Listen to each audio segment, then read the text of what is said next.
नमस्कार, मैं निकिता आपके साथ। आप देख रहे हैं सत्य हिंदी। एक नजर डालते हैं अब तक की सुर्खियों पर। जगदीप धनखड़ के भारत के उपराष्ट्रपति पद से इस्तीफा दिए जाने पर विपक्ष की लगातार प्रतिक्रियाएं आ रही हैं। अब इसी कड़ी में उद्धव ठाकरे गुट के सांसद संजय राउत का बड़ा बयान आया है। संजय राउत ने आशंका जताई कि पर्दे के पीछे बहुत कुछ हो रहा है, दिल्ली की राजनीति में कुछ बड़ा होने वाला है। संजय राउत ने कहा कि उपराष्ट्रपति जगदीप धनखड़ का इस्तीफा होना कोई सामान्य घटना नहीं है। जहां तक मैं उनको जानता हूं, वह ऐसे मैदान छोड़ने वाले आदमी नहीं हैं, वह लड़ने वाले व्यक्ति हैं। उनकी हेल्थ बिल्कुल ठीक है, कल मैंने उनको देखा है। राउत ने आगे कहा कि सितंबर में बहुत कुछ होगा, देखते जाइए। जगदीप धनखड़ के उपराष्ट्रपति पद से इस्तीफा देने के बाद उनके उत्तराधिकारी की नियुक्ति के लिए चुनाव जल्द से जल्द कराना होगा। संविधान के अनुच्छेद 68 के खंड 2 के अनुसार उपराष्ट्रपति के निधन, त्यागपत्र या पद से हटाए जाने या अन्य किसी कारण से होने वाली रिक्ति को भरने के लिए चुनाव जल्द से जल्द कराया जाता है। रिक्त पद को भरने के लिए निर्वाचित व्यक्ति अपने पदभार ग्रहण करने की तिथि से पूरे 5 वर्ष की अवधि तक पद धारण करने का हकदार होगा। भारत के उपराष्ट्रपति जगदीप धनखड़ ने अपने पद से इस्तीफा दे दिया है। राष्ट्रपति द्रौपदी मुर्मू को लिखे पत्र में उन्होंने स्वास्थ्य संबंधी कारणों और चिकित्सा सलाह का हवाला दिया। इसी पत्र में उन्होंने संविधान के अनुच्छेद 67A के आधार पर अपने इस्तीफे की घोषणा की। उपराष्ट्रपति ने इस पत्र को अपने सोशल मीडिया प्लेटफॉर्म एक्स पर भी शेयर किया है। राष्ट्रपति मुर्मू को पत्र में जगदीप धनखड़ ने लिखा कि स्वास्थ्य की प्राथमिकता और चिकित्सकीय सलाह का पालन करते हुए मैं भारत के उपराष्ट्रपति पद से तत्काल प्रभाव से त्यागपत्र दे रहा हूं। इसके साथ ही उन्होंने राष्ट्रपति को उनके सहयोग और सौहार्दपूर्ण संबंधों के लिए धन्यवाद दिया और प्रधानमंत्री मंत्रिपरिषद को भी उनके सहयोग और मार्गदर्शन के लिए आभार व्यक्त किया। जगदीप धनखड़ ने अपने त्यागपत्र में लिखा कि मुझे संसद के सभी माननीय सदस्यों से जो स्नेह, विश्वास और सम्मान मिला, वह जीवन भर मेरे हृदय में बना रहेगा।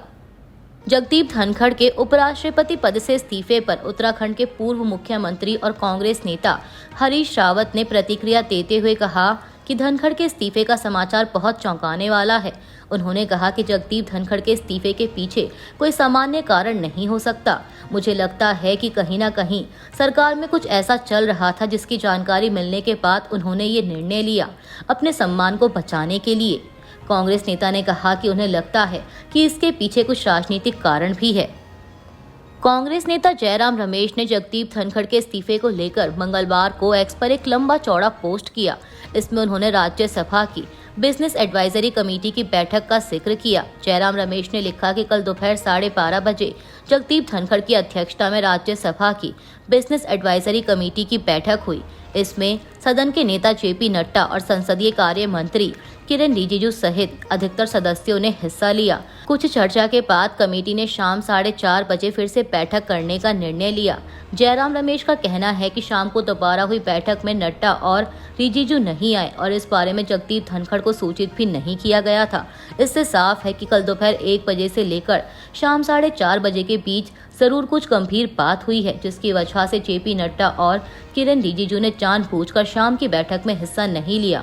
जयराम रमेश ने लिखा कि धनखड़ ने इस्तीफे की वजह अपनी सेहत बताई है, जिसका मान रखना चाहिए, लेकिन सच्चाई ये भी है कि उनके इस्तीफे के पीछे और गहरे कारण हैं। जगदीप धनखड़ का इस्तीफा उनके बारे में बहुत कुछ कहता है। साथ ही यह उन लोगों की नीयत पर भी गंभीर सवाल खड़े करता है जिन्होंने उन्हें उपराष्ट्रपति पद तक पहुंचाया था। भारतीय चुनाव आयोग ने बिहार में चल रहे विशेष गहन संशोधन यानी SIR के लिए आधार, वोटर ID और राशन कार्ड को प्रमाण के रूप में स्वीकार करने से साफ इनकार कर दिया है। उसने सोमवार को इस संबंध में एक हलफनामा सुप्रीम कोर्ट में दाखिल किया। आयोग ने कहा कि यह उसका संवैधानिक अधिकार है कि वह यह तय करे कि मतदाता की नागरिकता की शर्त पूरी होती है या नहीं। हालांकि किसी व्यक्ति की नागरिकता सिर्फ इस आधार पर समाप्त नहीं होगी कि उसे मतदाता के रूप में अयोग्य ठहराया गया है।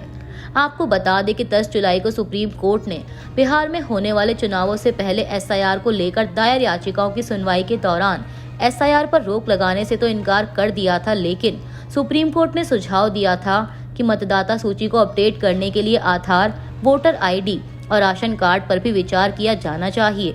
कोर्ट ने आयोग को 21 जुलाई तक जवाबी हलफनामा दाखिल करने और मामले को 28 जुलाई को अगली सुनवाई के लिए सूचीबद्ध करने को कहा था। अब इसी बीच आयोग ने कल यानी 21 जुलाई को हलफनामा दाखिल किया। कांग्रेस नेता राहुल गांधी को वाराणसी की एक निचली अदालत से मिली राहत एमपी एमएलए कोर्ट ने खारिज कर दी है। उन्होंने सिख समुदाय को लेकर अमेरिका में टिप्पणी की थी। एमपी एमएलए कोर्ट ने सोमवार को आदेश दिया कि निचली अदालत याचिकाकर्ता नागेश्वर मिश्रा के एप्लीकेशन पर गुण और दोष के आधार पर सुनवाई करे। लोकसभा में नेता प्रतिपक्ष राहुल गांधी ने 10 सितंबर 2024 को अमेरिका के वर्जीनिया में भारतीय समुदायों के लोगों से बात करते दौरान सिख समुदाय पर टिप्पणी की थी। निचली अदालत ने पिछले साल 28 नवंबर को इस संबंध में नागेश्वर मिश्रा की अर्जी खारिज कर दी थी। इसके बाद उन्होंने एमपी एमएलए कोर्ट में याचिका दाखिल की, जिसे सोमवार को कोर्ट ने स्वीकार कर लिया है।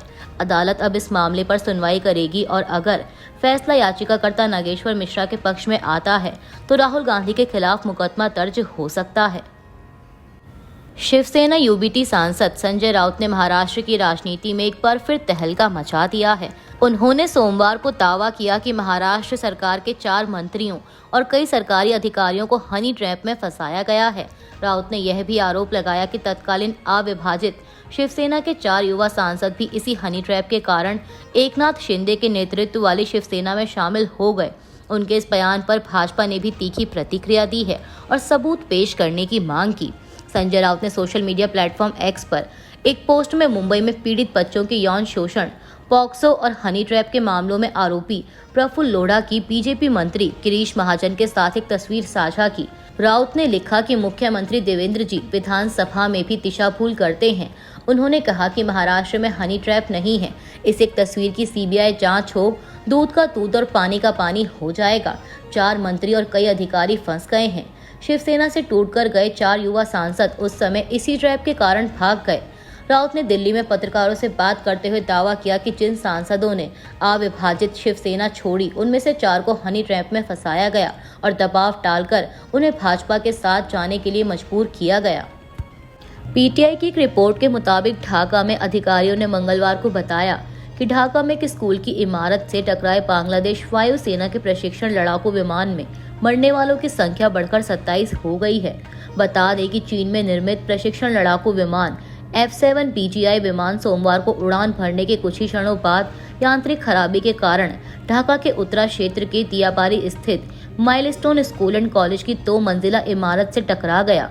मुख्य सलाहकार प्रोफेसर मोहम्मद यूनुस के विशेष सलाहकार सईदुर रहमान ने पत्रकारों को बताया कि अब तक मृतकों की संख्या 27 हो गई है और उनमें से 25 बच्चे हैं। विश्व स्वास्थ्य संगठन यानी WHO का कहना है कि इस्राएली सेना ने सोमवार को गजा के तेल अल पलहा शहर में उसके कर्मचारियों के घर और मुख्य गोदाम पर हमला किया। विश्व स्वास्थ्य संगठन ने कहा कि इस्राएली हवाई हमलों के कारण आग लग गई, जिससे कर्मचारियों और उनके परिवारों के लिए खतरा हो गया। संगठन का आरोप है कि उसके पुरुष कर्मचारियों के कपड़े उतरवाकर बंदूक की नोक पर उनसे पूछताछ की गई। वहीं WHO के इस आरोप पर अब तक इसराइल की ओर से कोई बयान नहीं आया है। मीडिया रिपोर्ट्स के मुताबिक सोमवार को इस्राएली टैंक पहली बार तेल अल पलहा शहर के दक्षिणी और पूर्वी जिलों में घुसे थे। इससे पहले रविवार को इस्राएल डिफेंस फोर्सेस ने देर अल पलहा में रह रहे लोगों को वहां से तुरंत निकलने का आदेश दिया था। इस्राएल ने मध्य गजा के देर अल पलहा पर ज़मीनी और हवाई हमला शुरू कर दिया है। इसके कारण यहां के नागरिकों की स्थिति बहुत ही खराब हो गई है। इस हमले को लेकर 26 देशों ने युद्ध को समाप्त करने के आह्वान वाले एक बयान पर हस्ताक्षर किया है। ब्रिटेन के विदेश मंत्रालय ने एक बयान जारी किया। इस बयान पर यूरोपीय यूनियन सहित 26 देशों ने हस्ताक्षर किए। वहीं खाद्य सुरक्षा निकाय IPC ने चेतावनी दी है कि 15 लाख से अधिक लोग गंभीर कुपोषण या भूखमरी के खतरे में हैं। अभी के लिए इतना ही। बाकी की देश दुनिया की बड़ी खबरों के लिए बने रहिए सत्य हिंदी के साथ।